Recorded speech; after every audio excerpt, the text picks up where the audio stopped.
In today's video, I'm going to teach you how to delete a Microsoft Teams account. Whether you're moving on to a different platform, consolidating your digital footprint, or simply no longer need your Teams account, this guide will help you through the process step by step. To begin, you'll need to open Microsoft Teams and log into your account. Once you're in, you'll want to head over to your Microsoft account settings. This is an essential first step because Teams is directly linked to your Microsoft account, and any changes you want to make will usually start from there.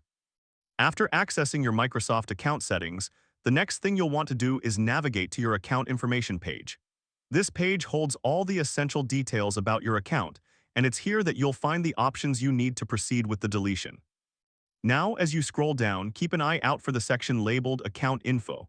This area contains various options pertaining to your account status and settings. Within this section, you'll see an option that says Close Account. This is the gateway to starting the closure process for your Microsoft Teams account. Clicking on Close Account will initiate the Microsoft account closure process. At this stage, Microsoft will guide you through a series of steps designed to verify your identity and ensure that you are the account holder. It's important to follow these instructions carefully as they are in place to protect your account from unauthorized access. During this process, Microsoft may ask you to confirm a few details and acknowledge what the closure entails.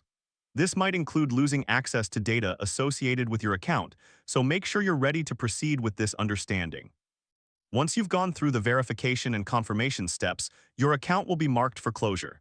Keep in mind that there might be a waiting period before the account is permanently deleted. This period gives you the opportunity to change your mind and reactivate your account if necessary. And that's how you start the Microsoft Teams account deletion process. It might seem a bit daunting at first, but by following these steps, you'll be able to manage your accounts confidently and efficiently. Thank you for watching, and if you found this video helpful, don't forget to like and subscribe for more tutorials. If you have any questions or need further assistance, feel free to leave a comment below. Have a great day and see you in the next video.